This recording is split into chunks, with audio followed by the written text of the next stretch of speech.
Boa noite a todos e todas. Eu sou o professor Ricardo Lobato, sou analista-chefe da Equilíbrio Consultoria e hoje nós estamos ao vivo com mais um episódio da nossa série Diálogos Equilíbrio. Hoje eu terei a satisfação de entrevistar o nosso querido Luigi Spera. Luigi é correspondente italiano no Brasil, destacado jornalista estrangeiro no nosso país, conhece muito bem a realidade. Antes de eu dar mais informações, eu vou convidar o Luigi e eu convido todos e todas a divulgarem a seguirem a Equilíbrio nos nossos canais nas redes sociais, enquanto nós esperamos a entrada do nosso convidado. Antes de darmos mais detalhes. Lembro que esse vídeo ele vai estar sendo transmitido ao vivo aqui no Instagram e depois ele vai ficar aqui no próprio Instagram e será colocado no YouTube. Carissimo amico mio, come stai? Tutto bene? Ciao, bene. Buonanotte. Stasera pare che ce la stiamo facendo, tra l'altro. Ah, não. Pessoal, só uma brincadeira aqui. Geralmente eu e o Luigi a gente fala italiano, mas o nosso querido aqui, assim, fala muito bem o português. Inclusive, eu gosto de brincar com ele que ele é o italiano mais carioca que existe. Vocês vão notar o sotaque do Rio de Janeiro já há algum tempo, vivendo numa cidade maravilhosa.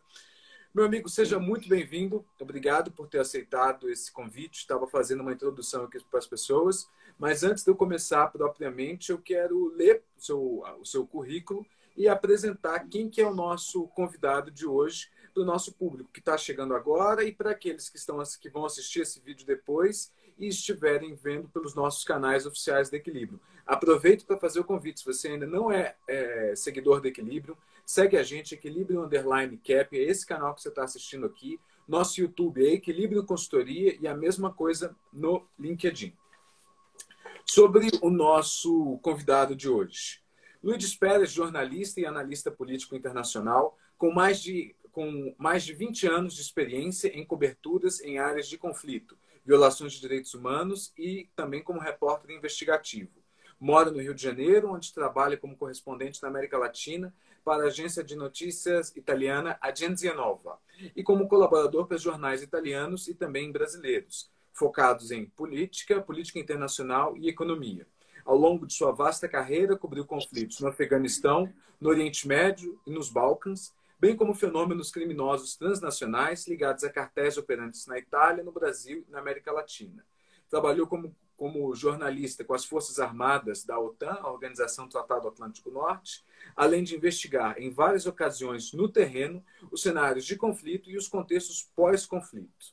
Também produziu, entre outras reportagens, sobre as condições das mulheres no Centro de Detenção Feminina de Herat, no Afeganistão, a penetração do ISIS, conhecido no Brasil como Estado Islâmico, no Kosovo, e também cobriu a crise dos refugiados no Líbano durante a Guerra Civil na Síria.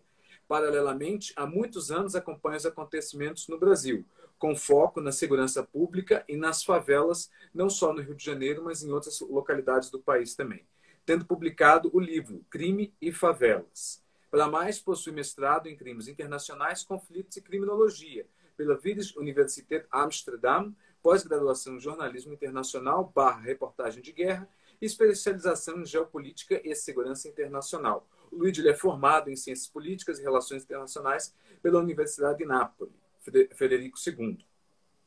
E atualmente está cobrindo as eleições de 2022 no Brasil. Alô, Alberto Gaspar, eu acho que já está na hora de chamar o nosso amigo para participar do Legião Estrangeira da TV Cultura também, mas é Equilíbrio viu primeiro. Meu caro... Então, primeiramente, boa noite a todo mundo e obrigado pelo convite, né, pela oportunidade desse diálogo, né, que eu acho muito importante, porque às vezes as notícias correm e as pessoas correm atrás de notícias e é importante, às vezes, nós pararmos um momento e analisarmos com tranquilidade os eventos que acontecem. Então, eu acho muito válido e te agradeço muito pela oportunidade de poder falar. Por favor, Luiz, obrigado. Eu que te agradeço por ter aceitado o nosso convite, ainda mais nesse turbilhão que está sendo, né, as eleições, a gente cobrindo, fazendo análise do viés de política internacional, mas também como uma empresa de análise de risco político, tudo que está envolvido. Hoje a gente vai ter um tempo mais para falar sobre isso. Você também, com toda essa cobertura internacional, sua expertise já de repórter que como eu coloquei aqui, tem uma vasta carreira, cobriu tanto conflitos, mas conhece de política como ciência também. Então, eu vou, o nosso, como o objetivo, né, o nome do nosso programa é Diálogo, justamente porque a gente deixa a fala livre, deixa os nossos, por assim dizer, com entrevistados, né? Assim, eu não gosto de falar entrevistados, eu prefiro o termo convidados, mas Uhum. a gente deixa falar.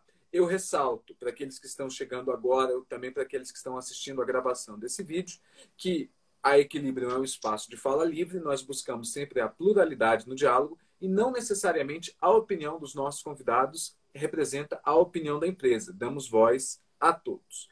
Eu quero começar então, Luiz, a gente falou um pouco de eleições, né? Mas vamos falar de outras eleições, né? Porque em 2022 nós tivemos eleições na França, nós tivemos eleições na Colômbia e mais recentemente, além das brasileiras, nós tivemos novas eleições na sua terra natal, na Itália. O que está acontecendo, o contexto europeu de uma forma como um todo, né? Assim, um retorno dos conflitos armados entre dois países depois de 76 anos, que adiciona um toque especial, mas já há algum tempo que, se a gente olha para a Itália, a situação já não vem muito boa. E se eu posso puxar de um aforismo da ciência política que eu aprendi quando eu estava na universidade estudando sociologia, a gente tinha muita matéria da ciência política, né? Os professores gostavam de brincar que para um governo se estabelecer ele precisa de 1 ano e 6 meses. E a média de duração de um governo na Itália é de 1 ano e 8 meses desde o início da República Social Italiana em 45. Então, ou seja, a gente vê que a situação vem de longe. Só que recentemente a gente teve esse governo de unidade nacional do Mário Draghi. A situação mudou um pouco com a saída dele do poder por conta justamente da falta de unidade. E nós temos a ascensão da direita italiana, ou melhor, da extrema-direita italiana, um quadro tão, ou até podemos dizer, mais parecido com uma direita norte-americana, com uma direita brasileira, e não com outros tipos de direita, de extrema-direita europeia. Mas eu quero deixar o questionamento com você. Eu queria que você comentasse o que está acontecendo na Itália, como chegamos aqui e, principalmente, o que representa a ascensão de uma figura como Giorgia Meloni ao cargo de primeira-ministra, devendo ser confirmada nos próximos dias, uma política que se afirma pelo contrário, não tem vergonha, pelo contrário, ela usa isso como ferramenta política, se dizendo pós-fascista. Só lembrando que antes da gente começar, inclusive para aqueles que estão nos assistindo, nós temos aqui aproximadamente de 35 a 40 minutos com o Luigi. The floor is yours, por favor. Então, é uma pergunta que é muito ampla, né? E uma resposta com equilíbrio, umas vezes é um teste, né? Mas eu acho extremamente justo. Então, primeiramente, as eleições italianas aconteceram uma semana antes daquelas brasileiras, inesperadamente. Não era isso para acontecer. O fim da legislatura, né, como a gente chama, era em março, né? Ou seja, as eleições estavam previstas já para a nossa primavera. Não aconteceu em decorrência de uma crise aberta dentro do parlamento, né? Sobretudo no partido do Cinco Estrelas, né? Que era um dos partidos que compunha mais ou menos com críticas no último período, sobretudo depois da guerra da Ucrânia muito intensa. Enfim, chegamos a essas eleições. Então, primeiramente, eu quero destacar que tivemos eleições, o que é positivo, né? A festa da democracia. Isso porque eu digo? Porque eu acho fundamental votar e respeitar a opinião e o interesse do povo, qual que seja, que a gente goste ou não. Por quê? Os últimos 2 governos foram fruto de um acordo, digamos assim, como a gente chama de um governo de palácio, ou seja, com uma intervenção mais ou menos forte do presidente da República para tentar evitar uma crise declarada e as eleições. Mas chega um ponto em que o o cenário político parlamentar se compromete num jeito que é impossível de, basicamente, de consertar. Aí veio a escolha, né, de chegar às eleições antecipadas e bem curto prazo, porque praticamente a campanha eleitoral durou um mês e meio, né, mais ou menos isso. Então, a Giorgia Meloni é a primeira mulher que chega nesse cargo, e o que preocupa mais do que ela fala e das posições dela, que ao contrário de muitas líderes, né, de lideranças de extrema direita, como a gente define ela, sobre a questão da guerra na Ucrânia e da Rússia, em que ela se colocou firme contra a Rússia, em uma posição extremamente crítica e extremamente, digamos assim, alinhada às chancelerias do Ocidente e da Europa também. Então, fora isso, o que que preocupa muito os italianos, digamos assim, um pouquinho mais com memória a longo prazo, que tem um estudo sobre o que foi o fascismo e o crescimento da direita, basicamente o que está em volta dela, não é ela em si o problema.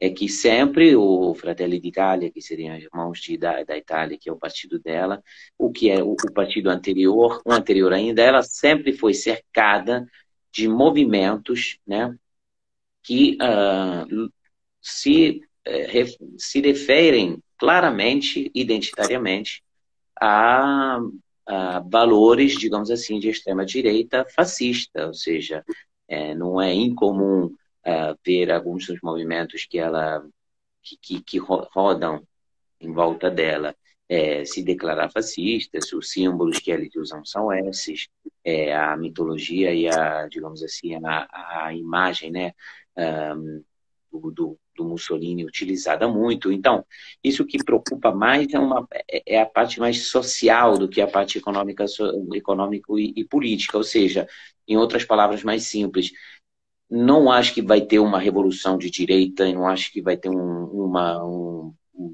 viravolta, digamos assim, da Itália, ou saídas da Europa, ou coisas traumáticas, e provavelmente em campo econômico ela já está sendo muito menos antissistema do que falou, do que ela cavalcou uma onda, ficou em cima de uma onda muito forte de antipolítica, no período da Covid, contrária, crítica à vacina, crítica ao uso de máscara, muito parecida à posição do presidente Bolsonaro no Brasil, e os outros de direita, claramente. Então, o movimento Novax na Itália, ou seja, as pessoas contrárias ao uso de vacina em geral, e particularmente da Covid, ela abraçou essas teorias, né, e essa política, mas agora parece bem mais pronta a, digamos assim, abraçar políticas mais tradicionais, e ela tem um diálogo muito intenso com o presidente que está saindo, o presidente Draghi, né,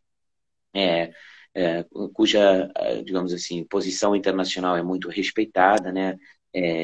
Então, ou seja, parece que, por ser mulher, eu acho, ser mais inteligente, mais estrategicamente oportuna em, digamos assim, deixar de lado logo o slogan, né, as partidas antipolíticas e aqueles temas, para entrar na gestão própria do partido e não pode do país, não pode guiar um país desse tipo em uma situação tão complicada, com a base de antipolítica ou de outras coisas. Agora, com certeza, eu me sinto muito à vontade de dizer que, em termos de valores humanos, é muito melhor do que foi o Salvini, né? Então, direita por direita, melhor ela, digamos assim, em termos muito vulgares, digamos assim. O que vai acontecer, eu não sei.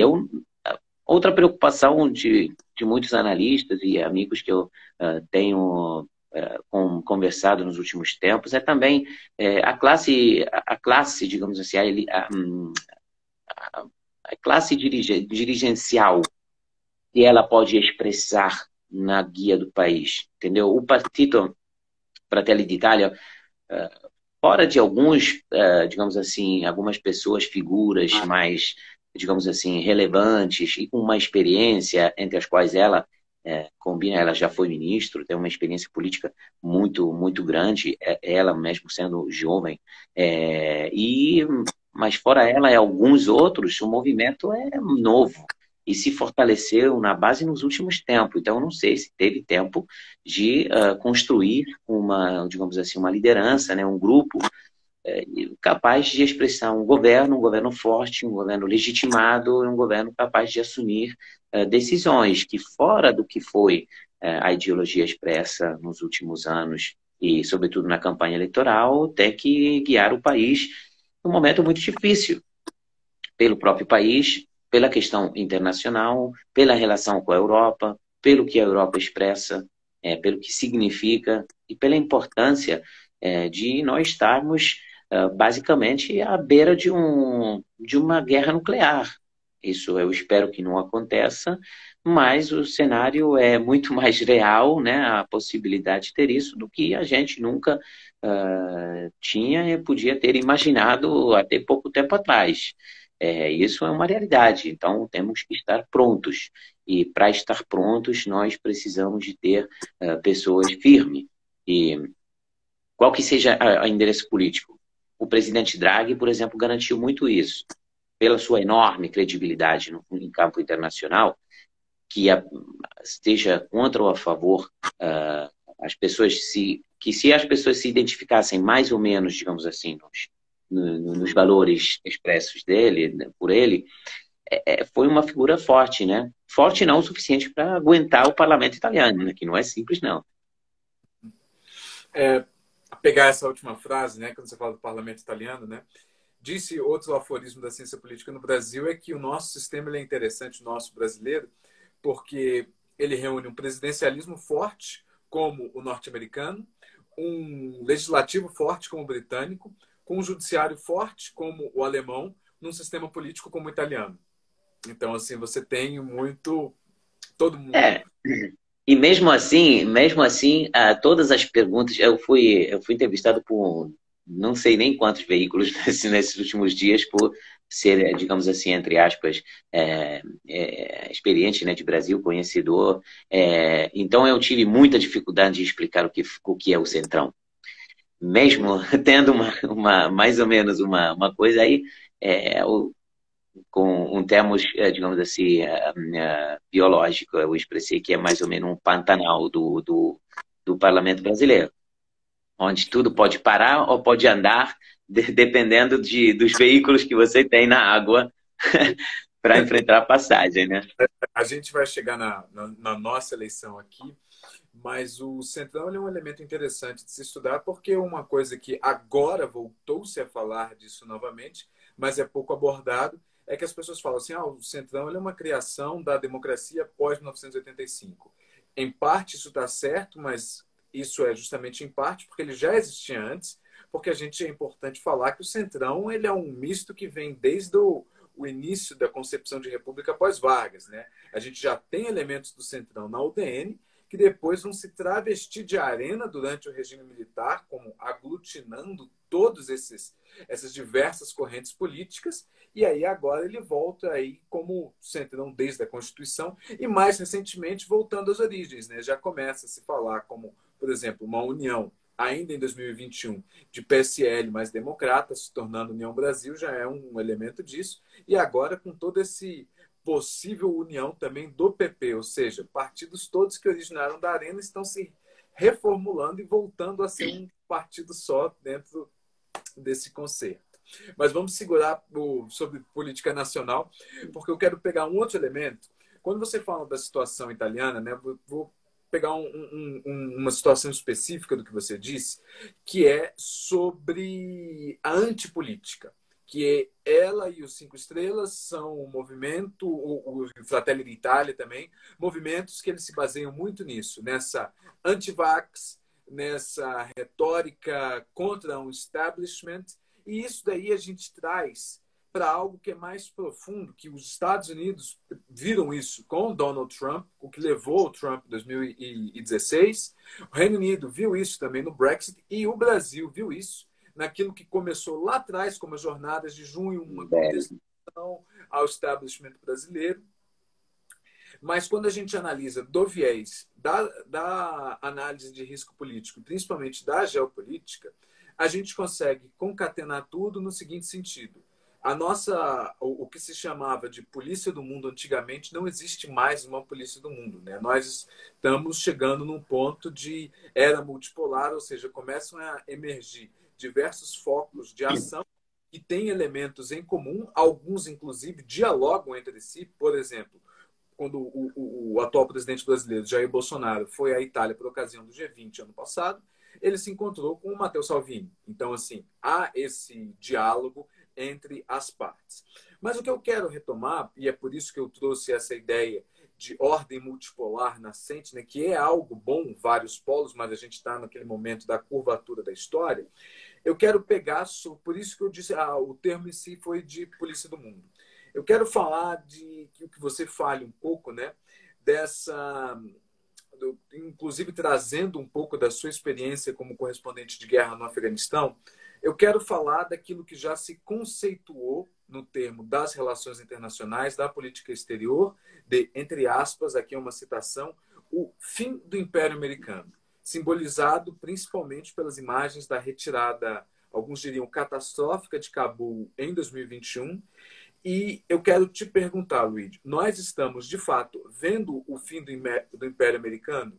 E como isso é visto pelos europeus, não pelo europeu médio, cidadão que só quer trabalhar honestamente e ganhar o que nós falamos num bom português, o pão de cada dia, mas pelos tomadores de decisão, uma vez que a Europa em si, principalmente depois do fim da Guerra Fria, se acostumou a ficar, em alguns casos, sob o guarda-chuva protetor de Washington nos últimos 30 anos. Conta para a gente um pouco disso, relacionando desde essa sua experiência vendo a situação do Afeganistão até essa retirada americana e esse vácuo de poder que está acontecendo. Bom, então, primeiramente, eu não acho que digamos assim, a época de ouro dos Estados Unidos, digamos assim, do gendarme do mundo, como a gente costuma falar, não se manifestou no Afeganistão, ou seja, não é aquilo a causa. Aquilo é um dos efeitos, né? Lembrando que a campanha no Afeganistão atravessou várias épocas, vários governos muito diferentes, e que tinha, no começo, começou com digamos assim, um conceito estratégico e terminou com outro. E provavelmente foi uma das campanhas dos Estados Unidos que foram mais focalizadas, digamos assim, em uma ocupação geoestratégica de uma posição do que de um condicionamento do governo e de exploração de recursos vindo de lá. Ou seja, a diferença entre a campanha no Iraque e no Afeganistão é extrema. São dois casos tão diferentes a ser dificilmente comparáveis entre si. Com certeza, nós vimos, a partir dos anos 80, né, das reformas na China, o crescimento da China. E esse crescimento não foi só do gigante asiático, foi também de outras economias, né, as tigres do sudeste da Ásia. Nós vimos outros atores se apresentarem, e nós vimos um crescimento depois no final dos anos 90, e com o poder, digamos assim, sempre maior do Putin na Rússia, de um crescimento de polos diferentes, ou seja, e não tinha mais aquela imposição dos Estados Unidos, entre aspas, aquela, digamos, lei deles que de fato era um imperialismo muito marcado, muito, digamos assim, com uma cobertura de luta pela democracia, de imposição da democracia, e democracia sempre baseada nos valores democráticos deles, e não de quem o recebia, né? Os recebia, mas enfim, isso acabou caindo. Vários são os efeitos. Agora nós vivemos um mundo de multipolarismo. Então, até a Segunda Guerra Mundial, até a Guerra Fria, nós temos os dois polos grandes. cai depois do fim da Guerra Fria, nós vemos uma desgregação e mais sempre com o mando dos Estados Unidos, o país mais rico, o país mais teoricamente desenvolvido, o país cujo modelo era para exportar e era identificado como o melhor para muitos países do mundo, sendo ou não. Então tinha essa força, né, cultural, soft power, que sustentava o hard power, né? E então isso é uma realidade de hoje, o crescimento de outras economias. Agora, o que acontece?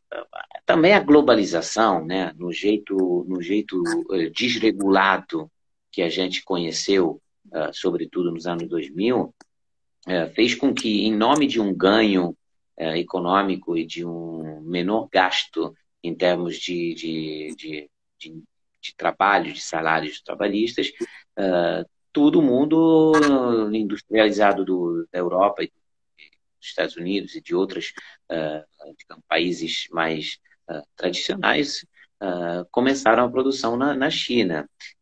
Claramente, a China aproveitou disso com reformas que eles fizeram e com aquele capitalismo sem burguesia que eles têm, e que é substancialmente cuja ideologia é basicamente dinheiro e poder. Foram provavelmente os grandes poderes financeiros, né, e os países da Europa e de outros países, que, em nome de um ganho, deslocaram as produções lá. E nós vimos, por exemplo, na época da pandemia, que a gente reparou que nem o mínimo de estratégia tinha sido preparado pelos países, ou seja, a gente descobriu que ninguém no mundo ocidental produzia lençóis hospitalares, seringas, agulhas, testes para fazer testes da Covid, respiradores, ou seja, isso foi totalmente isso. Quem ganhou nessa corrida de globalização para o ganho das empresas do Ocidente foi a China, que se fortaleceu até o ponto de dizer: tudo bem, agora nós alimentarmos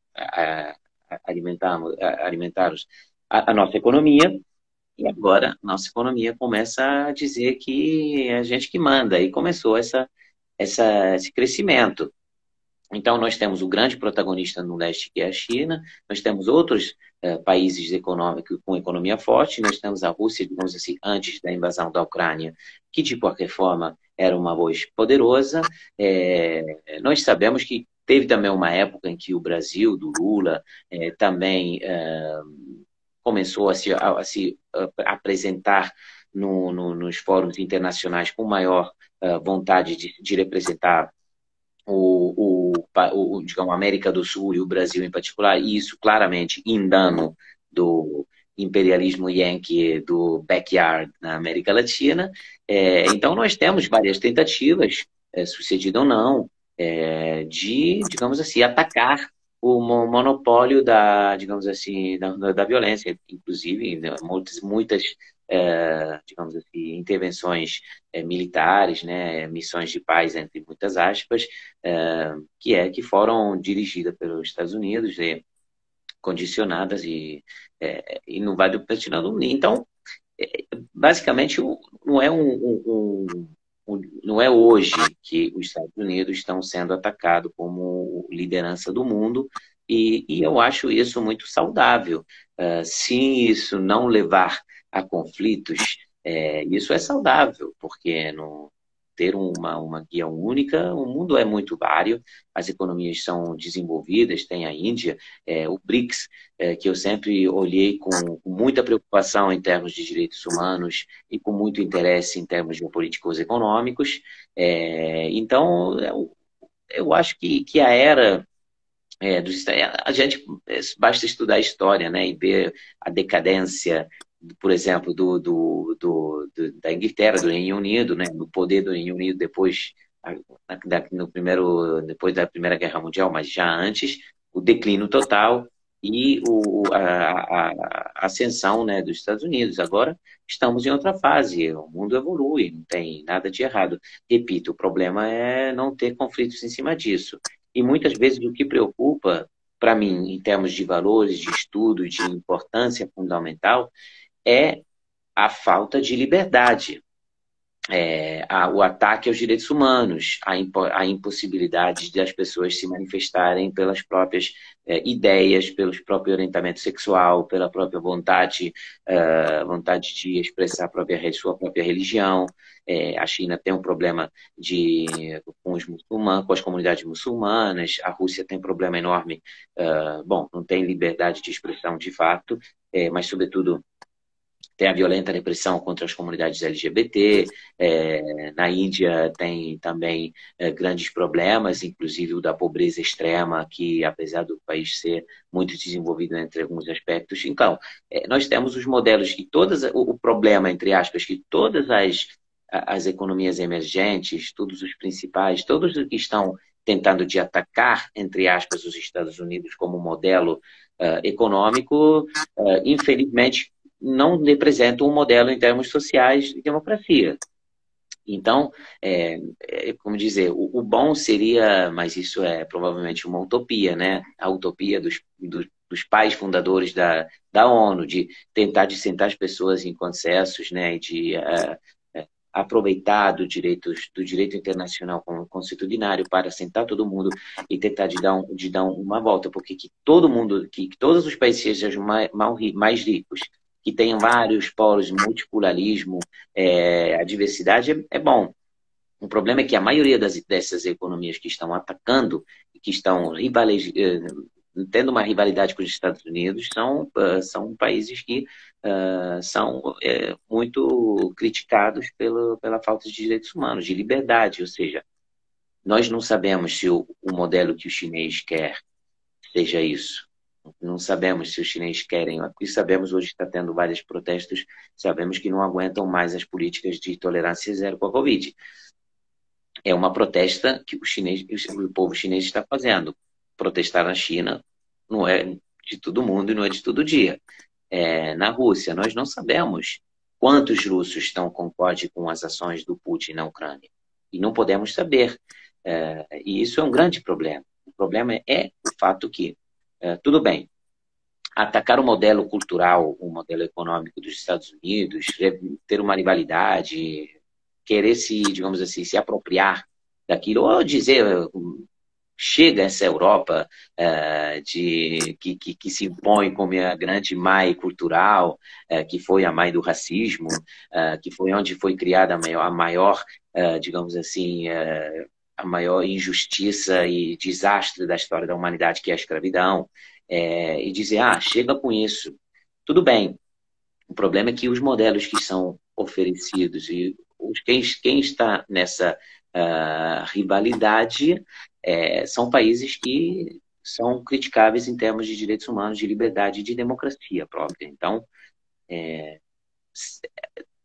a riqueza, digamos assim, do multipolarismo está sendo digamos assim, encoberta com essa atmosfera sombria por conta da falta disso. E se, digamos assim, a rivalidade com os Estados Unidos e com a Europa, o jeito de resolver isso arriscar uma guerra nuclear e fazer teste, ou jogar um roquete no mar do Japão, como fez parece que ter feito a Coreia do Norte ontem. Se esse é o modelo, criticável. Se for em termos econômicos de bem-estar comum para criar uma atmosfera melhor e uma variedade cultural e econômica e um bem-estar para todo mundo, bem. Você traz um ponto, né, que quando você fala, principalmente essa preocupação com a guerra, de um modelo criando outro. E quando você fala lá atrás, né, do fim do Império Britânico, a ascensão do Império Americano, paralelamente com o Império Vermelho da União Soviética, né, e depois de uma forma única, a gente está falando aqui sobre impérios, mas tem um elemento comum em todos eles, que é o ponto que eu quero chegar, que você, bem ou mal, tocou, que é a preocupação, que é justamente a guerra. Não existe uma ascensão e uma queda de uma potência sem um grande conflito. No final do ano passado, eu dei um curso sobre geopolítica moderna em que eu fui muito questionado por alguns alunos já nas aulas finais, porque não sou trabalho com político, o pessoal brincou assim, ah, professor, é uma premonição? Eu falei assim, não, é uma constatação, que o mundo em breve veria um grande conflito no centro do sistema, porque a guerra nunca desapareceu, né? O Vietnã tomou as manchetes muito tempo, os próprios conflitos no plural no Afeganistão e todo o processo de descolonização da África e da Ásia. E mesmo aqui nas Américas, onde as pessoas diziam, ah, não, as Américas são um continente, principalmente a América do Sul, né, é um continente pacífico, quando não é. Não só falando da questão do narcotráfico, que toma mais manchetes, uma área que você pode até falar um pouco melhor depois, mas especificamente no contexto que nós temos, nós tivemos, por exemplo, uma Colômbia que, em teoria, está há 50 anos em uma guerra civil, que já tomou as mais diversas formas, começando como um duelo clássico da Guerra Fria, capitalismo versus socialismo, e terminou com uma narco-guerrilha. Mas agora um fato é que nós estamos vendo uma guerra declarada no centro do sistema, na Europa, e que o principal é uma guerra com um ator extremamente forte, que, apesar de tudo, de todas as previsões, continua de pé. É algo que eu acho interessante, né? Quando, logo no início do conflito, eu fui chamado para dar alguns pareceres, a gente teve muita demanda em relação a isso, continua tendo, mas eu falei assim, olha, a Rússia ela tem um elemento que chama-se resiliência. Meu mestrado, eu enveredei para a área, daí que eu saí da sociologia, fui para a economia e pesquisei a economia de guerra. E nós estamos vendo hoje em dia, no conflito na Ucrânia, a primeira vez em que você tem uma guerra de escala desde a Segunda Guerra Mundial. Ou seja, se você, a artilharia russa dispara 40 mil projéteis por dia, e no dia seguinte tem mais 40 mil projéteis. O ressuprimento é muito forte. A própria questão que ficou o tema, que depois foi ofuscado por conta da eleição no Brasil, mas tomou as manchetes, inclusive daqui, no mundo todo, mas também no Brasil há algum tempo atrás, foi o fato de que do recrutamento de ter sido autorizado que 300 mil russos fossem convocados, quando a Rússia tem uma reserva de 18 milhões de homens. Então você convocou menos de... Você convocou um valor relativamente pequeno, apesar de tudo. E um outro fenômeno que não é explorado, que de fato muitos saíram do país, mas muitos já voltaram, porque ou as fronteiras não foram abertas a eles, ou depois de algumas semanas fora, o estoque financeiro acabou e já voltaram. Mas o ponto aqui, eu estava até hoje, na hora de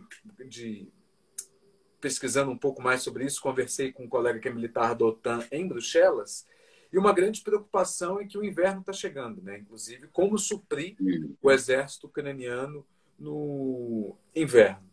Então, a questão que eu quero perguntar para você é uma pergunta, são duas, na verdade. Uma bem rápida, que é sobre a cobertura da mídia dos dois lados, se ela é tendenciosa sobre o conflito na Ucrânia, seja pela falta de informações, seja por querer fazer... Porque muitas das vezes nós vemos, inclusive no Brasil, uma defesa tão apaixonada que parece uma partida de futebol. É louvável a valorização, como você falou, assim, dos direitos humanos, mas como quem trabalha com análise de risco político, o meu ponto é que muitas das vezes você não vê uma análise dos repórteres. Você vê não é nenhuma notícia, você vê uma defesa, a palavra é essa mesmo, apaixonada. E o que eu queria perguntar como segundo ponto, esse se quiser desenvolver mais, é o que a gente tem visto das ações russas, que, como eu mencionei, apesar de tudo, eles são resilientes e o inverno está chegando. Eles são especialistas em fazer estratégia de pinça e cercar grandes grupos de exército, como fizeram, inclusive, hoje, que a Ucrânia admitiu que perdeu uma parte do seu exército que estava na região de Kherson. Nós estamos vendo uma estratégia igual César em Gergóvia, está se deixando cercar para depois dar o bote no inimigo, como você que já teve em conflitos armados? Bom, então, vou responder a parte dos mídias antes, né, de como cobrir a guerra. Então, eu entrevistei, falei com colegas que cobriram, eu li muito, sobretudo, colegas que cobriram vários conflitos nos anos 60, inclusive eu li muito sobre o Vietnã. Eu também trabalhei com fotografia, eu gosto muito de fotografia, de reportagem de guerra. Então, é, é muito comum você, se você procurar, você perguntar ou estudar sobre, saber do que o fotógrafo e o jornalista no conflito do Vietnã e também em outros conflitos também na África, era muito fácil para o jornalista passar de um frente para o outro, de um exército para o outro, entre aspas, livremente. Claro, tomando cuidado, todos os mecanismos que a gente tem que respeitar para trabalhar, mas era muito fácil. Hoje em dia, o envolvimento na imprensa da economia é muito grande, sempre foi, mas é muito grande. Então, temos dois problemas. O primeiro é que eu não posso ficar dos dois lados ao mesmo tempo. Por exemplo, quando eu trabalhei como jornalista embedded com a OTAN no Afeganistão, eu não estava contando o dia a dia dos afegãos. Eu não estava contando os talibãs, eu não estava contando de nada. Eu estava contando o lado deles, né? Estou lá, eu documento, conto o que eu vejo, o que é, faço uma análise o quanto mais correta possível, e é isso que eu estou te oferecendo. Agora, me pedir como dizer, uma posição de neutralidade, eu posso em cima do que eu estou fazendo naquele momento, naquele lugar. Ou seja, se você estiver cobrindo a Ucrânia do lado dos ucranianos, você não pode falar dos russos. E a mesma coisa do outro lado. Tem colegas que foram também acompanhar o lado russo, né? Claro, dos outros lados tem a guerra de narrativa, tem a guerra de propaganda. E é claro que jornalista é hoje objeto, digamos assim, de manipulações, no sentido que é na natureza de um país que está em guerra querer convencer a opinião pública através do jornalista que ele está certo, né? Agora, o jornalismo bem feito com pessoas que estudaram, que conhecem, que têm respeito pelos próprios leitores, pelos próprios ouvintes, quem forem, tem que filtrar isso, mesmo mantendo a posição deles. Ou seja, eu estou contando da Ucrânia, estou contando deles. Eu não sou um ator nesse sistema, então eu vou ter que contar isso. Aí o Zelensky falou isso. Ponto. Agora, verificar no campo o avançamento de um exército ou de outro também é possível hoje em dia, até mais fácil. Digamos assim, é mais fácil não evitar de cair nas várias narrativas, porque você tem GPS, tem vários contextos em que você pode verificar as coisas que acontecem. Então, o rol da mídia é isso. O problema é que também, na Europa particularmente, nasceu esse sentimento anti-russo, que eu acho muito, muito triste. Tiveram problemas até na universidade, pessoas que, tipo assim, indo contra a própria história, falando mal do Dostoiévski, querendo tirar autores russos dos programas universitários. Não, isso é ridículo, isso é lastimável. E julgar toda a Rússia toda como Putin não é correto. Claramente, o Putin a própria arquitetura institucional do país, porque ele construiu a nova arquitetura em cima dele, da figura dele. Então, desmoronar isso é difícil, mas também, como dizer, criminalizar e contrastar tudo que é russo não está certo. Isso, infelizmente, está acontecendo na Europa. Eu vejo muito essa onda anti-russa. Claro que, isso é o meu ponto de vista, é claramente criticável, e o que o Putin está fazendo é algo de absurdo, extremamente perigoso, e que tem que ser contestado e condenado, sempre. E contrastado não por via bélica. Mas isso não significa que eu tenha que falar que a Rússia toda é essa. Inclusive, quem sabe quantos russos concordam com ele? A maioria estão com medo, não podem sair. Os protestos que tiveram, muita gente foi presa. Quando os próprios militares, né, da reserva que foram teve conscrição com eles, alguém fugiu e o Putin colocou uma lei, né, elaborou uma lei para condenar isso e prever a cadeia para quem não aceitasse. Então, é justo, digamos assim, também elaborar esse tipo de pensamento, menos críticos, digamos assim, com a sociedade e mais críticos com políticos, né? A gente não sabe quantas pessoas, quantos russos são contrários a isso, mas sabemos quantos não podem falar, todos, porque o dissenso não é bem visto, porque o controle é totalitário e o país é uma autarquia, tem limitações enormes da democracia, da liberdade de civis, da liberdade de expressão, então é, eu não acho correto. O trabalho do jornalista é também contar a realidade que vê, né, o que tem. Agora, se tiver jornalistas que viajam na Itália, volta, escreve uma reportagem, viaja na Rússia, volta e conta o que é a Rússia escondida, eu gostaria muito de fazer. Imagino que não seja fácil, mas é isso. A mesma coisa é a Ucrânia. Agora, sobre o inverno, né, a gente cresceu até na escola, no ensino fundamental, eu lembro das crianças de ter esse mito do general inverno, né? General Inverno, que era o aliado principal, como se fosse o comandante do mais eficaz batalhão do exército russo, né? O Frio.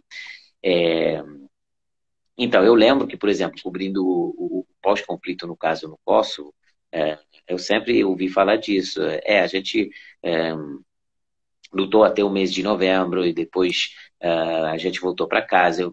Eu, as primeiras vezes, falei, como assim? Sim, a gente tinha um armistício, né? Um tratado de paz não oficial, porque não dava para lutar. A gente ia morrer de frio, a gente não conseguia nem matar um outro, a gente não conseguia avançar, então entrava na paz, né? Uma paz temporária. Então, isso também se falou, eu ouvi falar isso também nesse caso da Rússia, né? De dizer, a gente pode fazer campanha militar até um ponto e depois o inverno vai avançar. Nós temos que parar, nós temos que... Daí, inclusive, eu vi recentemente que tem essa possibilidade do conflito não parar e não ter nenhuma, digamos assim, uma diminuição da intensidade, né? Nos próximos dias, próxima semana, que vai entrar o inverno, ali é já muito frio, já está muito frio agora. Mas o que atrapalha é a neve, mais do que o frio. Enfim, eu não sei o que vai acontecer nas próximas semanas, porque eu acho que o cenário está extremamente fluido e pode ser que aconteça algo já nos próximos dias, na próxima semana. Por exemplo, em relação à tempística ou Putin, né, eu acho que ele errou alguns cálculos, porque é verdade que a ameaça, né, a provocação do gás é extremamente eficaz na Europa, sobretudo na Alemanha, na Itália e tal. Mas a campanha militar começou em fevereiro, quando a gente estava terminando o inverno na Europa. Ou seja, a Europa teve o tempo, os países da Europa, de se organizarem. Agora os estoques estão cheios. E provavelmente tem uma grande possibilidade de a Europa aguentar tranquilamente esse inverno. Os fornecimentos de gás através das naves estão aumentando. Então, como dizer, essa arma do Putin funcionou, mas no longo prazo não vai funcionar.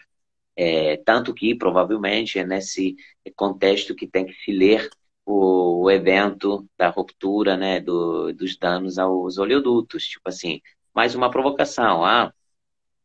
Vou dar o gás, não vou dar o gás e sobe o preço, vou deixar subir o preço. Depois o preço não é suficiente, baixa o preço, os fornecimentos chegam e o preço cai e ele fecha completamente os fornecimentos, mas de qualquer forma os estoques estão cheios, o gás está chegando de outro lugar, aí eu vou destruir os gasdutos, entendeu? Tipo uma escalation, procurando uma reação violenta da comunidade internacional, no caso da OTAN, dos Estados Unidos e da Europa, que não vai ter, não vai chegar. Inclusive, sobre a economia de guerra que você falou, tem muitos dados e muitos fatos no terreno que demonstram que o refornecimento, o reabastecimento não está indo, não está um a um, não. Ou seja, eu vi também, li várias coisas, agora, ter a certeza de que isso seja tudo verdade é extremamente difícil, mas tem muitos dados que eles estão usando armas antigas, que estão usando municionamento antigo. Uma coisa Ou seja, ele ficou... é que principalmente do lado ucraniano, né, porque recebeu o armamento do que era o antigo Pacto de Varsóvia inteiro, algo que foi montado durante 50 anos por uma guerra direta com os Estados Unidos que nunca veio, foi embora em 5 meses, né? Então, assim, já estão Exato. agora utilizando as armas É, ocidentais. então, o que está acontecendo na Ucrânia é praticamente uma proxy war, né? Uma guerra por encomenda, onde os Estados Unidos estão tomando um papel fundamental. Os Estados Unidos estão armando O de um próprio jeito Trump chegou a descancarado dizer, né, e que violento. Não, dizer, no começo, os Estados Unidos não estavam dando, não queriam dar armamento demais, não queriam dar expertise demais. Agora abriram as portas, estão dando tudo. E o exército ucraniano está se fortalecendo extremamente. Do outro lado, também graças às sanções internacionais, o exército da Rússia não está se fortalecendo em nada, está só diminuindo, diminuindo em tudo. Ou seja, o cenário em que a Rússia vai estar com pouquíssimos militares, pouquíssimos soldados, em que o que não foram já na linha de frente, é claro que não querem ir, com o abastecimento com menos, com a falta de armamentos, a falta de homens e a falta de dinheiro que antes ou depois vai chegar, com arma que não está funcionando do gás e outras coisas que não estão funcionando como eles esperavam, aí isso pode levar a uma posição extrema. Hoje, o diretor da CIA falou que um Putin encurralado, que é praticamente o sentido que ele está tomando de ficar assim, encurralado completamente, impossibilidade de fazer qualquer coisa, fica, digamos assim, na frente do cenário de ficar sem exército, sem armas, sem equipamentos, sem nada, contrastado por um exército que era um exército fraco, mas que agora é um exército fraco muito bem fornecido, provavelmente vai ficar com a única opção da arma atômica. E é por isso que depois da escalation depois de ter tentado com gás, ter tentado com isso, com aquilo, agora a provocação da anexão do territórios da Ucrânia, que não foi reconhecida por ninguém. Inclusive, muitos países têm problemas de reconhecer, de problemas de áreas do país que querem se sair do controle e nunca irão apoiar uma coisa dessa, porque pode ser deletério para eles em segundo momento. Então, ou seja, tudo que o Putin está tentando está dando um sucesso temporário e depois cai. eu queria continuar no Só assunto, falta fome. mas o nosso tempo está acabando, né? Eu só vou fazer um último comentário e vou voltar para o Brasil. Mas o que é interessante, né, que esse conflito ele está sendo tão extremo e está mexendo tanto com as emoções, né, que se você olha os formulários assim, por exemplo, pela primeira vez as Forças Armadas Americanas, né, as 5 que já existiam, né, Exército, Marinha Aeronáutica, Marines, Guarda Costeira e agora a Força Aeroespacial, não conseguiram cumprir a cota de alistamento que eles sempre tiveram para manter esse nível mundial.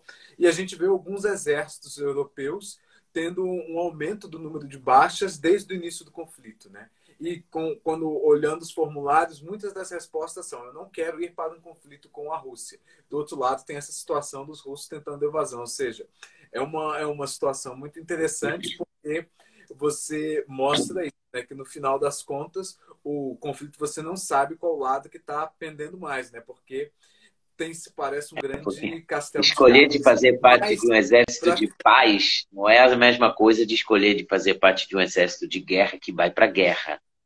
Na Itália, por exemplo, eu trabalhei com eles, eu sou do sul da Itália, onde que é praticamente o maior território fornecedor de militares e polícias. Para muitos deles é um trabalho, né? Só que uma coisa é um trabalho de militar, uma coisa é um trabalho de guerra.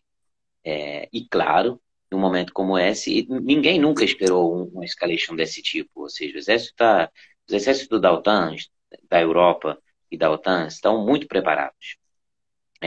Claramente não tem equipamento e armamento nem sonhar o que os Estados Unidos garantem, e a maioria da força, de qualquer forma, isso é indubitável, da OTAN, a força militar é dos Estados Unidos, a força econômica é dos Estados Unidos e número de tropa também. Mas os exércitos da OTAN da Europa não são fraquinhos. Inclusive tem muita, como dizer, herança de povos guerreiros, né? Que mesmo sendo agora a Europa super desenvolvida, não param de ser. E a experiência tem, inclusive nas missões internacionais, todos os nossos exércitos dos países da Europa se formaram. Teve vários exercícios. Então, agora, um exército empobrecido e enfraquecido de 6 meses, inclusive eu era entre os analistas que previam uma grande atuação do exército russo e não vi nada do que eu podia imaginar, vi muito, extremamente menos. Aí agora é bom não, depois de ter super avaliado ele, não quero subestimar os outros. Então, em caso de guerra, não vai ser tão mole, não. Não, mas eu não vou, de novo, não vou me alongar mesmo porque o nosso tempo aqui no Instagram está acabando. Mas é interessante isso, né? Como que os exércitos eles se preparam para uma situação de paz. E eu sempre gosto de falar isso, que os militares eles têm se esquecido ultimamente que a função última das Forças Armadas é a guerra. Então, assim, Guerra, isso. e os tipos de conflito, essa escala toda, né?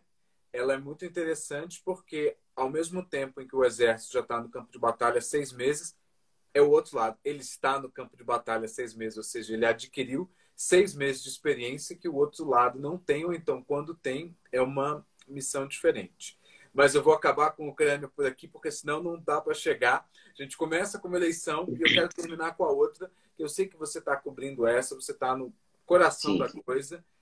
Então, a nossa, para quem está entrando agora, então para quem está assistindo esse vídeo gravado, a gente chegou na cereja do bolo, nosso último questionamento, que é sobre, e eu quero até de assim para ser um pouco até mais breve por conta do nosso tempo, mas Luigi, a sua experiência no Brasil, tudo que você vem vivenciando há quase uma década, sendo bem pragmático, o que você está vendo, né? Assim, a imagem externa do Brasil. Você chegou a mencionar anteriormente a questão do Brasil no tempo do presidente Lula ter almejado um certo protagonismo internacional, ter tido sucesso nisso, a própria criação dos BRICS, como o BRICS ele nasce naquele contexto do Goldman Sachs, grande banco de investimento, mas ele é tirado do papel por essas economias emergentes, sendo o Brasil o principal protagonista disso tudo. E recentemente, aí a gente menciona 2 episódios agora, em setembro, nós tivemos 2 eventos internacionais que o atual presidente Jair Bolsonaro participou e deixou uma imagem de campanha no exterior, que foi a sua viagem a Londres e posteriormente a Nova York, onde você não teve diplomacia, tanto que aqui na Equilíbrio nós cobrimos esses eventos e uma das análises que foram feitas foi que o Itamaraty e o Planalto não se encontraram nem em Londres nem em Nova York. Você teve tudo menos a política externa brasileira. De todo modo, foi uma imagem que retroalimentou o seu público e trazendo aqui, assim, falando para quem está nos assistindo, que a nossa análise, né, muita gente falou dos institutos de pesquisa e nós soltamos, inclusive, nosso informe sobre o resultado das eleições, mostrando que, no que tange a porcentagem do ex-presidente Lula, os institutos todos estavam certos, mas nós vimos nas últimas semanas uma estratégia do que convencionou se chamar de terceira via, de ataques focalizados ao ex-presidente, muitas das vezes poupando o atual presidente de crime, na esperança que isso fosse lhes render votos dos mais moderados, acabou por conseguir tirar votos. E nós vimos o desempenho, no caso, por exemplo, do candidato derrotado, Ciro Gomes, que foi o seu pior desempenho em eleições. E você está cobrindo isso tudo. Então, assim, você me sim, falou no início da dificuldade de falar do conceito de centrão lá fora, mas é, diante de tudo, né? Dessas eleições que são, de fato, agora as mais decisivas que o Brasil passa desde a redemocratização. Não há razão para se iludir que, mesmo que haja uma mudança de governo, vai mudar da água para o vinho, mas o intuito é que você avalie a democracia brasileira, o que você tem visto. Porque o cenário ele é nebuloso e nós temos um presidente no Palácio do Planalto em que ele ataca as instituições e isso mostra que ele conseguiu eleger uma base ao mesmo tempo em que nós vimos também o fortalecimento da esquerda progressista e a direita, a centro-direita, aquilo que, perdoem o termo, mas um outro aforismo da ciência política brasileira, uma direita cheirosa que emulava uma burguesia francesa revolucionária do século, que fez a Revolução Francesa no século XVIII para o XIX, que era simbolizada pelo PSDB, com ideais mais alinhados ao centro, alguns diriam ideais de países nórdicos, sendo engolida pela extrema-direita, que começou-se, inclusive, em análises mais recentes, a utilizar, tornando, para a nossa questão inicial, o termo fascismo no Brasil, por conta dessa força que a extrema-direita vem, e sendo o único campo capaz de confrontá-la, sendo essa esquerda progressista. Aos olhos de um analista externo, como que se encontra a democracia brasileira? Bom, então, primeiramente eu uso com extrema parcimônia o termo fascista e extremamente, muito raramente, fora do contexto do Bentênio, né, das 2 décadas de fascismo da Itália. Eu acho que é para ser usado em alguns contextos, em alguns momentos, mas é bom usar com muita parcimônia. Então, a democracia brasileira, por um lado, está em ótima saúde, o outro está em péssima saúde. Mas tudo que pudemos avaliar de conceito de democracia são questões extremamente complicadas, né? E também temos muita academia envolvida nesse tipo de avaliações. Então, eu acho que até agora a democracia brasileira mostrou de ser bastante forte, né? De conseguir, digamos assim, de aguentar os vários ataques, né? Mas agora no segundo turno não vai ser eu não sei o que vai ser. Por exemplo, eu vi que depois digamos assim, do tifão de fake news que caracterizou as eleições do 2018, nesse ano teve muito menos, porque o TSE, a Justiça Eleitoral e as cortes, o TSF, conseguiram botar parar um pouquinho. Tipo assim, fazendo acordo com o social media, com todas as plataformas, Instagram, Facebook, Twitter, para tentar de parar com isso, digamos assim, de fazer com que as fake news não disparassem no jeito tão condicionante do que foi 4 anos atrás. Eu acho que nisso conseguiram. Então, isso é uma bela prova, né? Agora, o conflito entre Bolsonaro e os coisas democráticas é porque o problema é que a própria natureza do presidente Bolsonaro é ver que qualquer coisa que é contra dele é errado, né? Ele confunde o contrapeso institucional dos vários poderes como uma coisa ridícula que quer atrapalhar o plano dele. Porque a visão da democracia do presidente Bolsonaro é extremamente deturpada, né? Na mente dele. Eu acho que se alguém falar contra, está errado. Que se o contrabalanço, digamos assim, do parlamento e tal, está errado, porque ele não concorda com ele. Então, isso é uma coisa muito, muito interessante. Portanto, eu acho que até agora as instituições democráticas já aguentaram todos os ataques que receberam. Agora, eu não ouvi falar nada sobre as urnas depois do primeiro turno.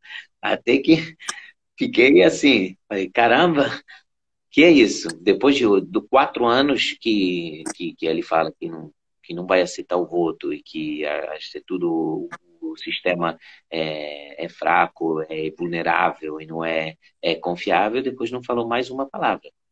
Então, isso eu acho que pode ser positivo. Eu nunca confio em políticos, né? De qualquer lugar, de qualquer país e de qualquer ideologia. Mas tomara que isso aconteça também no segundo turno. O que é interessante, né? Aí ele falou, eleições limpas eu aceito. E limpa na ideia dele. Então, quem pode ser, não pode ser não pode não ser o limpo que a democracia brasileira, as instituições reconhecem. Então, eu acho que isso é uma prova. Então, de qualquer forma, eu acho que fora alguns territórios do país, como o estado do Rio de Janeiro, onde tem uma presença da criminalidade que afeta a liberdade das pessoas e provavelmente condiciona o voto, algumas áreas do Amazonas, do Pará, onde a presença de organizações criminosas condiciona a vida das pessoas, basicamente os brasileiros tenham escolhido liberamente, né? Então isso é fundamental. E de qualquer forma, parece, ouvindo as análises dos líderes da esquerda e também dos militantes, parece que o Lula tenha perdido as eleições. Mas não aconteceu, ele ganhou e foi o presidente que pegou o maior número de votos da história. Agora, o problema foi que a invocação do voto útil que o presidente, o ex-presidente Lula fez não funcionou muito e mais criou expectativa junto com essas pesquisas que davam a ele. Eu sempre falei que as pesquisas não eram cientificamente aptas a fornecer a medida certa das distâncias. Pelo contrário, o voto útil funcionou muito com a direita. Eu recebi alguns vídeos de amigos bolsonaristas, recebidos em grupos bolsonaristas, daqueles super fechados, em que, infelizmente, ainda não consegui penetrar. Recebi esse vídeo em que eu tinha uma pessoa falando, inclusive eu não acho que tenha uma função pública, porque eu nunca tinha visto essa pessoa, falando em voto útil, isso antes das eleições, falando que votar em Ciro era uma coisa absurda, que Tebet e tal, ou seja, vamos concentrar com o presidente, vamos contrastar o fortalecimento do Lula e pelo voto útil. E a minha sensação é exatamente que o voto útil funcionou mais à direita, né?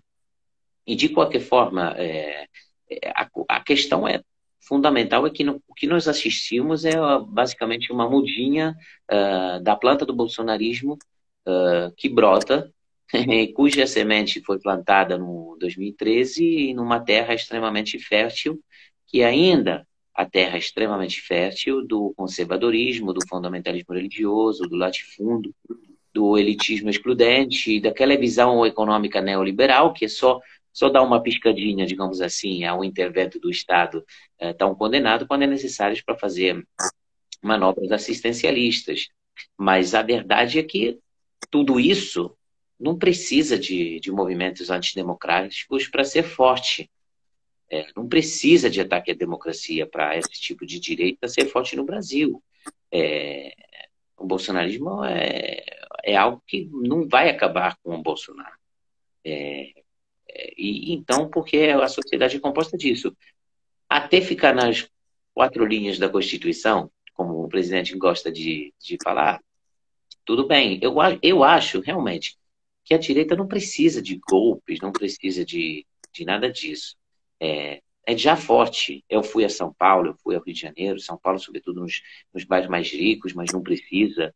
É fortíssimo o Bolsonaro. Em São Paulo deu uma aula, deu uma lição. Não aula, lição. E agora, com o candidato do PSD, do Garcia, que deu apoio, provavelmente no segundo turno vai ser até pior para o Lula em São Paulo. Ou seja, é muito forte e não precisa de falta de democracia, né? Claramente, eles dão sempre uma... Esse ponto que você traz, a gente vem pesquisando as eleições desde o ano passado, soltamos um relatório de Nome Brasil 2022, onde a gente acompanha tudo isso. E 2 pontos que a gente destaca principalmente, né? Assim, a gente analisou diversos cenários, foi uma análise bem ampla de conjuntura e de cenários exploratórios, né? Passando pelo clássico positivo, realista, ao extremado. E uma das 2 elementos que a gente analisou que foram pouco pesquisados foi esse sentimento de indignação popular que começou a ser manifestado justamente em 2013, mas ele se soma mais ou menos a uma rebeldia sem causa que ele vai ser abraçado por essa extrema-direita, que vai de encontro justamente ao segundo ponto, que é uma extrema-direita que encontra vozes no Brasil em alguns momentos de ruptura nacional que a gente pode mapear desde o século XIX. O primeiro é quando a direita brasileira, você fala muito de latifúndio, né? Recentemente a gente tem tido contato com diversos segmentos da sociedade, mapeando isso e entendendo o comportamento. E o engraçado é que você vê que o sentimento, aí é só uma análise socioeconômica mesmo, o sentimento ele começa ainda no século XIX, quando você tem a abolição da escravidão. No ano seguinte, não é uma coincidência a queda da monarquia, que apoiou a abolição da escravidão. Em 64, você tem o golpe, hoje em dia já civil-militar, e você tinha tido uma tentativa de aumento dos direitos trabalhistas, e você já, mais ainda do que as reformas feitas pelo Vargas, inclusive no Estado Novo. E agora, quando a gente vê a situação recente, você passou, principalmente entre 2011 e 2013, por um aumento dos direitos civis, ou seja, todos os momentos em que direitos começam a ser colocados na pauta, vem todo esse conservadorismo no esteio. O que você tem a dizer sobre isso? Bom, isso é basicamente o foco do meu estudo do livro Crime e Favela, em que crime e favela não se entende como crime, o traficante, mas se entende como crime contra a favela. Ou seja, é uma crítica social, política, econômica, histórica à formação da favela. Eu utilizo a favela para fazer uma análise da sociedade brasileira, digamos assim. E na sociedade brasileira nunca teve uma ruptura institucional forte. É um país onde não teve uma guerra de independência, de fato. Onde a ditadura acabou porque, por a missão também de alguns exponentes daquele período, que eles queriam acabar. Não foi a guerrilha que derrubou a ditadura e não foi o movimento de esquerda que derrubou a ditadura de vez. Foi também a ditadura que quis não ser mais caracterizada daquele jeito. É a mesma coisa, a escravidão basicamente o que temos da história do Brasil é um contínuo em que nós temos a elite branca, pós-colonial e colonial, e hoje em dia pós-colonial bolsonarista, que quer manter o status quo. E por que a esquerda, a direita brasileira, os neoliberalismo, o latifundo, o elitismo excludente não gosta do Lula, fora a questão da corrupção? É porque realmente o que eles odeiam é ele ter dado direito e ter dado voz a uma sociedade que a sociedade oficial não quer, né? O Brasil tem que ser analisado em cima da excedência, de como a elite, as instituições têm lidado com a excedente, ou seja, com aquela parte da população e da sociedade que não tem que chegar a ser um cidadão 100%. Isso é uma análise social, né, uma análise política, mas é fundamental para nós entendermos a situação atual. Então, simplesmente, o Bolsonaro identificou grande parte desse debate. Então, é isso, por isso que eu falo. O bolsonarismo é uma planta forte que cresceu num terreno que é sempre o mesmo terreno de quando chegaram os portugueses. A exclusão social urbana nas favelas nasce pela falta mas por uma crise urbanística, falta de habitação. Não tinha onde abrigar essas pessoas negras, ex-escravas, pobres. E o poder público nunca se preocupou de construir, de fazer algo por eles. Nunca ninguém teve condição, um trabalhador humilde, digamos assim, negro de baixa escolaridade, nunca pude acessar, não falo a grandes coisas, a um salário digno, para que ele possa ter uma casa normal. Aí tem que sobreviver e vai para a favela, né? E aí, quando chega na favela, o mesmo elitismo branco de classe média chega com a mídia em cima, identificando aquela área como uma área de exceção, que não é para ir, que não é bom, que tem todo traficante. E a política de segurança pública monta um inimigo ali dentro. Então a favela vira de lugar de abrigo de alguns inimigos, né? Há inimigo tudo, né? Aí está tudo errado. E essa dualização, essa polarização, não me surpreende. Os livros mais importantes são o quê? Entre os livros mais importantes da história, Casa Grande Sem Sala, Cidade Partida. Quantos textos, né? Quantos livros a gente pode indicar que tenha essa conotação de dualismo, de ruptura de tal? É justamente por isso o país nunca teve uma descontinuidade institucional, política, social forte, né? Aí foi se alimentando dessa divisão, nesse contínuo que ainda não mudou. E por isso que, para mim, essa polarização é a coisa mais natural. Muitas vezes, o Ciro, o candidato presidente Ciro Gomes, ele falou: é triste que a democracia brasileira não consiga expressar uma terceira via. Eu acho que isso é uma coisa tão coerente com a história desse país, ter essa grande polarização, que provavelmente é a coisa mais natural. O problema é que, se o Bolsonaro for eleito de novo, vai ter uma luta contra e uma crítica contra. Se o Lula for eleito de novo, vai ter uma oposição violenta. Isso porque pacificar essa sociedade é difícil.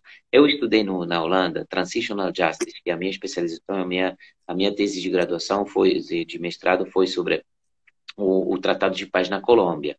O que é importante em uma justiça tradicional, ou seja, depois de um período de conflitos ou de guerra, de grandes violações,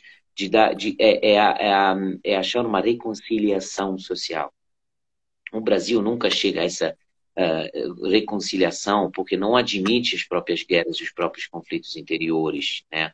Aí não tem independência, o fim da ditadura não é violento, entendeu? Isso alimenta essa bipartição, né? Divisão em dois da sociedade que se lhe propõe ainda mais. Como fazer isso, eu não sei. Seria provavelmente um processo de pós-conflito, mesmo não tendo um conflito para resolver, digamos assim. Isso é muito forte. De qualquer forma, você não tem posições aceita. O que fala o bolsonarista não fala o lulista e vice-versa, né? Porquanto no exterior, na Itália, na Europa em geral e no exterior, a crítica ao governo Bolsonaro é unânime. Não tem nem as pessoas de direita falando bem do Brasil e do presidente do Brasil. Porque não é ideológica, porque para as pessoas do exterior, muitas vezes, isso que acontece, o que aconteceu e o que o presidente faz e diz é um absurdo, uma coisa incrível. Aí não precisa nem ser de direita para compartilhar, entendeu? E o Lula, que aqui é considerado um ladrão corrupto ou um ídolo por quem apoia ele, fora do Brasil é visto com completamente outros tipos de sentimento. É considerado uma pessoa importante, sobretudo pelos, digamos assim, pelo que alcançou nos primeiros 2 governos, sobretudo. Então, eu entrevistei centenas de pessoas nesses dias, centenas, em São Paulo e no Rio de Janeiro, sobretudo, e tem posições inconciliáveis. São posições inconciliáveis. Um não vai falar com o outro e não vai falar, qual que seja o presidente eleito, qual que seja a oposição, nunca vai ter digamos assim, um diálogo. É isso e o que se perde. Como resolver, eu não faço ideia.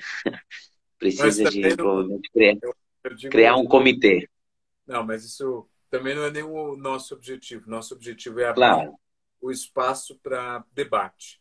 Eu vou ter que encerrar por aqui, justamente porque o próprio Instagram já está começando a dar o nosso aviso de tempo. Mas eu quero te agradecer, acima de tudo, dizer que esse momento foi muito importante porque a gente conseguiu que a live durou até um pouco mais do que as nossas lives duram, mas a quantidade de temas complexos que nós brindamos aqui no espaço de pouco mais de 1 hora merecia esse tempo e merecia até mais espaço de discussão. Vou encerrar, né? Você falou do Casagrande Senzala, então eu vou encerrar com uma frase de Gilberto Freire, né? Que eu gosto de sempre, quando publico alguma coisa, de utilizar essa frase, né? Que o conhecimento sem um fim social é a maior das futilidades.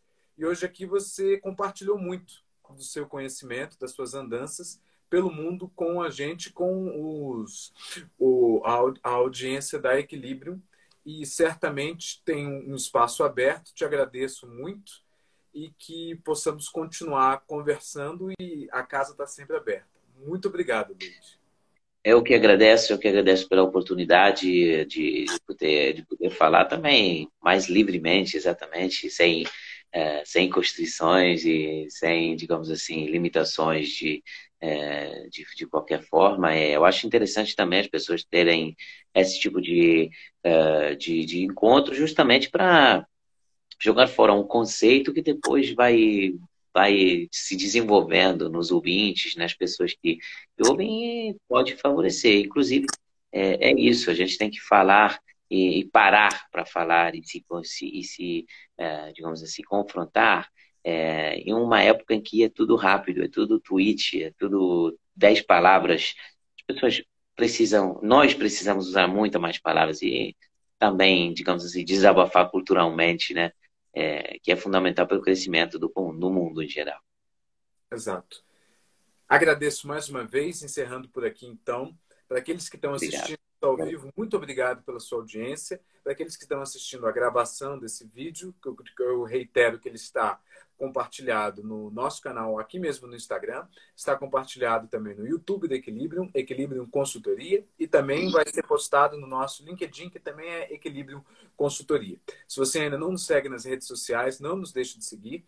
Ressalto que a Equilibrium é um espaço de fala livre. Nem todas as posições que o nosso entrevistador tem são as da empresa. Nós deixamos esse espaço livre justamente para que as pessoas possam se expressar. Em momentos como o próprio Luigi falou, é muito importante nós termos um espaço para se dialogar. É o nosso propósito. Luigi, muito obrigado. Encerrando por aqui, Equilibrium, os Muito obrigado fatos a e seus vocês. porquês. Boa noite. Tchau, boa noite.